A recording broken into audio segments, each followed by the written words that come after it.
Okay, welcome back. So yesterday we looked at 1 Samuel chapter 1, steps 1 through 5, all the way up to how's the chapter arranged. Now I noticed that you seem to get maybe a little discouraged at times because I was asking you for more insights and you're going, I don't know. Don't get discouraged, don't feel upset, because this is a skill that you're learning. And it takes time to learn a skill. And as you keep practicing it, and as you keep going over these steps with different stories, your skill will increase and you'll begin to notice more things, pay attention to more things, see connections between different things, and your skill will grow and you'll become a better exegete of Scripture. There's our word again, exegetical, exegesis. You will become a better exegete. Okay?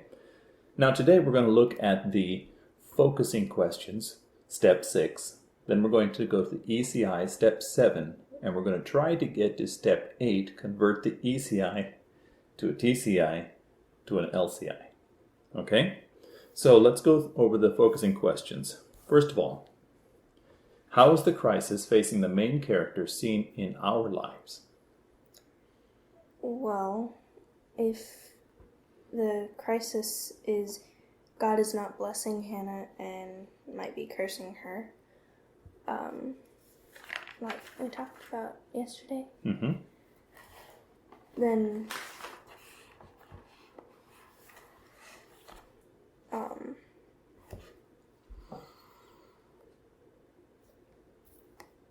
that could happen sometimes in our lives. Okay. Let's get back to the crisis. What is the crisis specifically?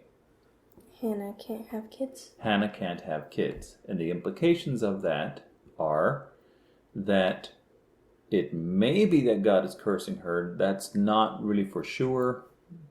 It was clearly God was not cursing Sarah, and God was not cursing Rebecca or Rachel. Now, that was before the Mosaic Law, but that same sort of mentality would be in place, and people would be looking at them and saying, okay, well, maybe childlessness doesn't always mean a curse. Maybe it's just that God is not blessing or withholding blessing. And it does say twice that God had shut her womb, right? Okay. So the crisis really is Hannah can't have kids, right? Mm-hmm. And that was a big distress and sorrow. This was something out of her control. She'd done all she could do. So, how is that seen in our lives? There might be some things that we don't know what to do about. Okay. Can you expand on that a bit? I don't think so. Okay. Now, when we get to step 6 here, this requires a lot more thinking, because what we're doing is we're taking all of our observations that we've made about the story in steps 1 through 5, and now we're trying to bring them together and think through them. So it requires a lot of brain work, a lot of thinking, a lot of trying to figure out how do these things all fit together. But we're getting the process of putting that ECI together with step 6 so that we can then cross the bridge. Okay, so how is the crisis facing the main character seen in our lives? Well, I like your idea that maybe we're facing something that is a problem. That's very broad and general. Let's try bringing it down, something a little, narrowing it down a bit. The crisis that Hannah was facing was one that she could not handle, right? Okay. And remember, we talked about how this story reminds us a lot of Jacob and Rachel, right? Mm-hmm. And how Rachel's solution was to turn to Jacob and say, give me children or I die. And when he says, am I in the place of God who's closed up your womb? And she said, here, take my handmaid. And have kids through him. Her, sorry. Hannah, now faced with a similar situation, a similar rivalry, what is she going to do to solve this problem? She goes and turns to the Lord, right? Mm-hmm. So how's the crisis face the main character?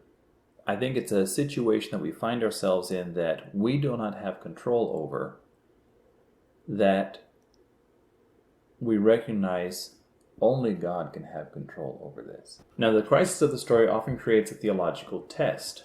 What is the theological test of the story? Will Hannah trust God to bless her? Okay, will Hannah trust God to bless her? Okay, that's a good, strong possibility.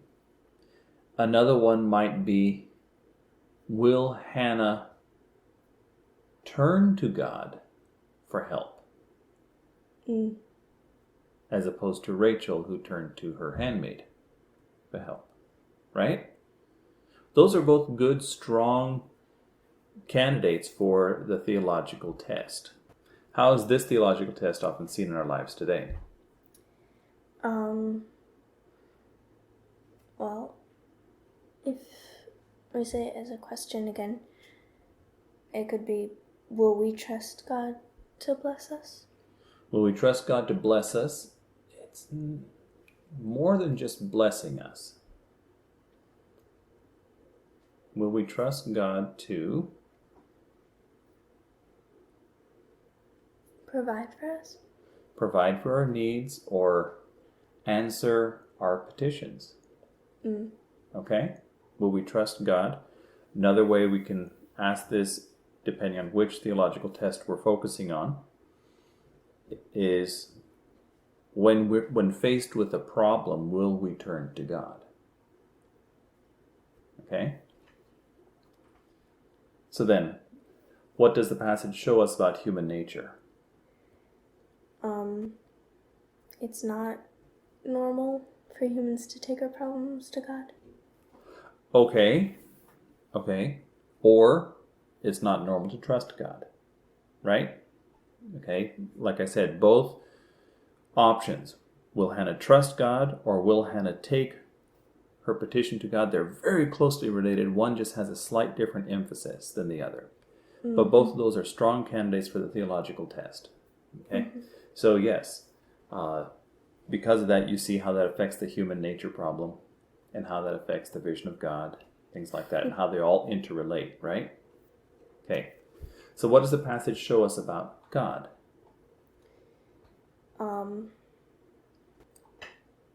God answers prayer when we do come to Him. God answers prayer. Okay. With this, we need to focus more on Hannah's prayer there at the end, where she praises God.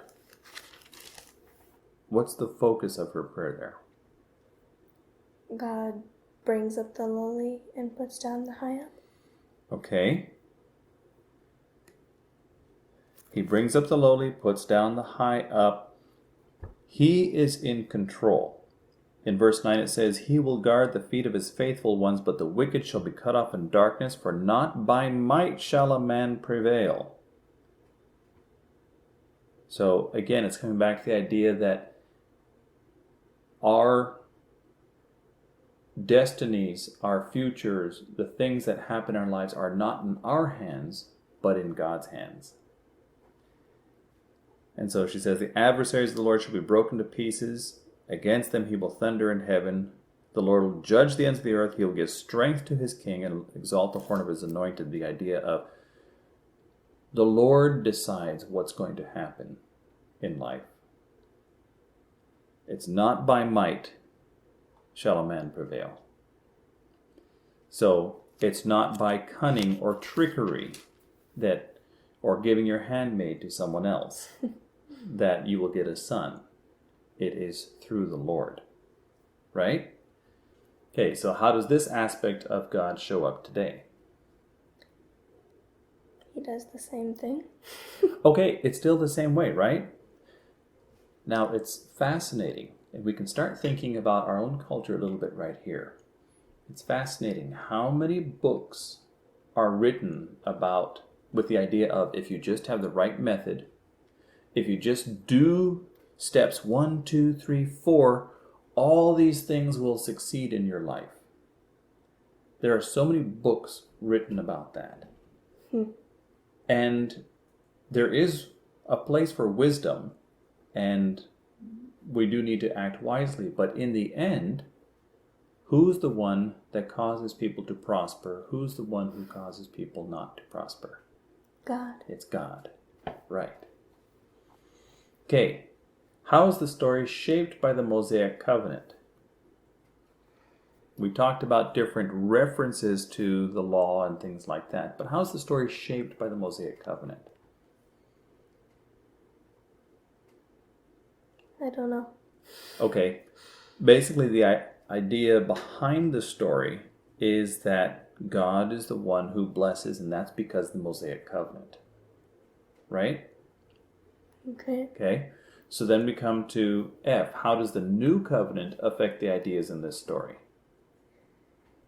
I really have a hard time with that one because I have no idea what it's asking, really. Okay, good. There were some stipulations in the Mosaic covenant that apply specifically to Israel. For instance, if you do not follow the Lord, he will curse you. Right? Is that carried over to the New Testament?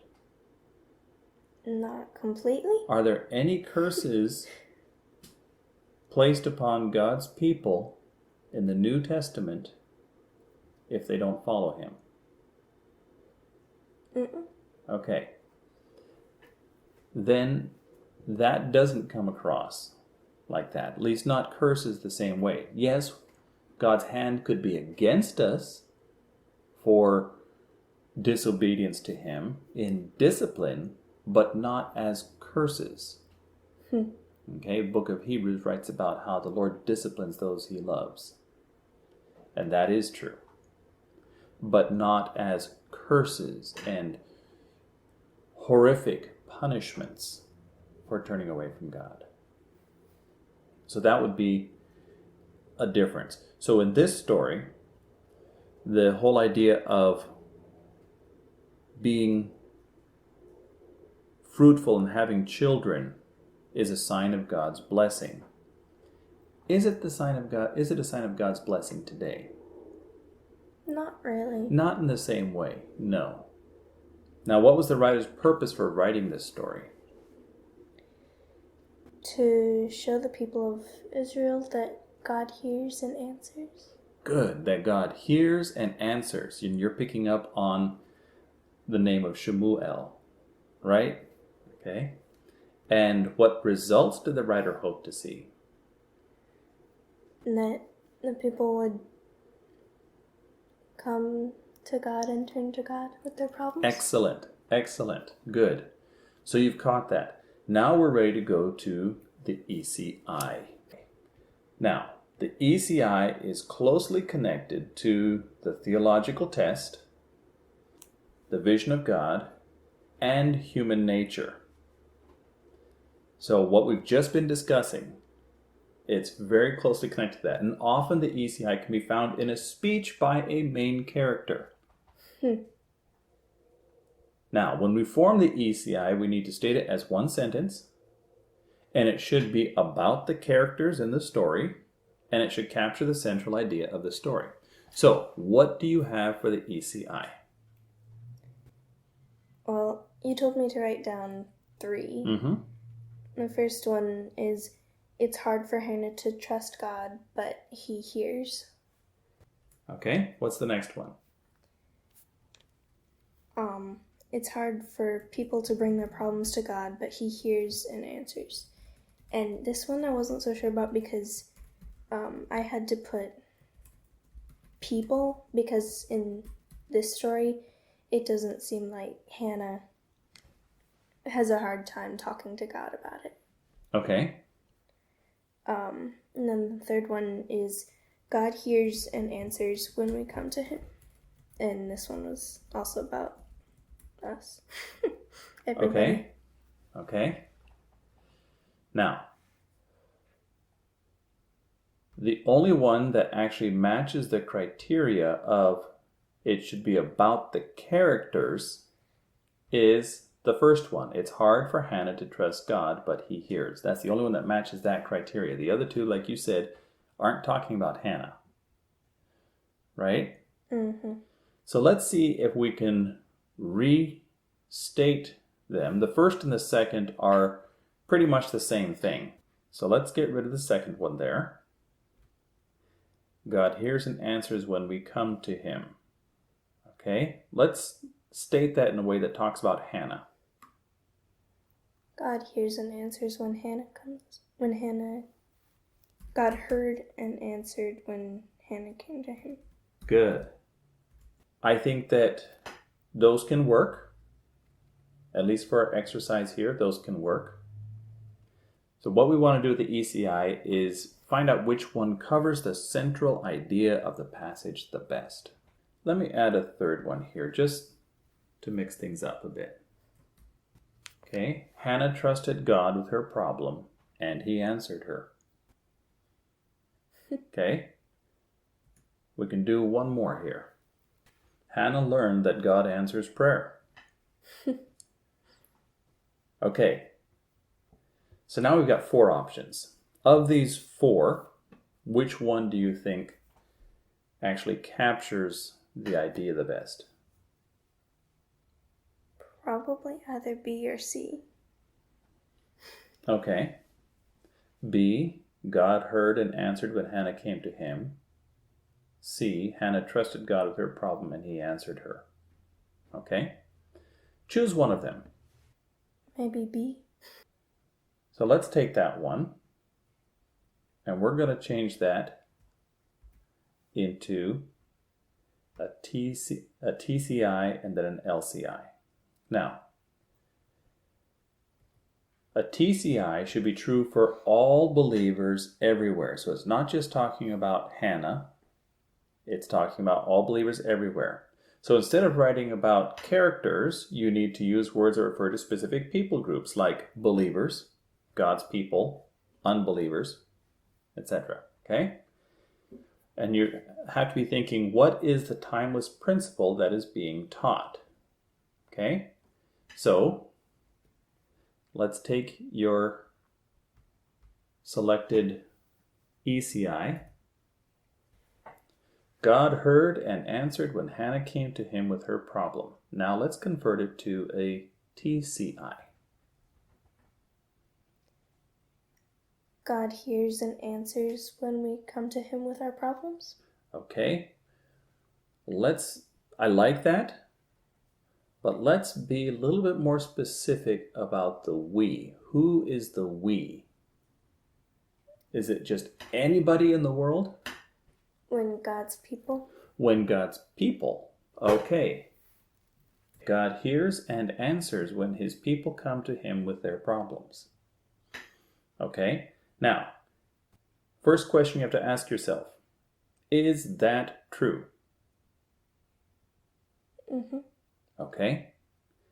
You want to make sure that that is true, biblically true.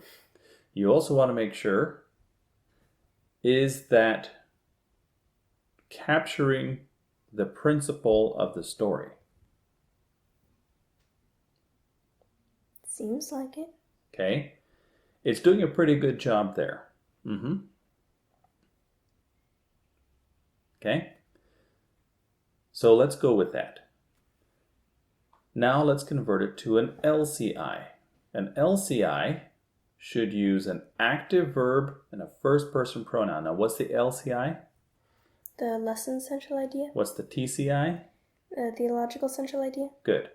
So the LCI should use an active verb and first person pronouns. Now remember, the TCI is standing in the middle of the bridge. It goes back and forth from each side to the other. But now we need to go rooted in the city side. Okay? The LCI.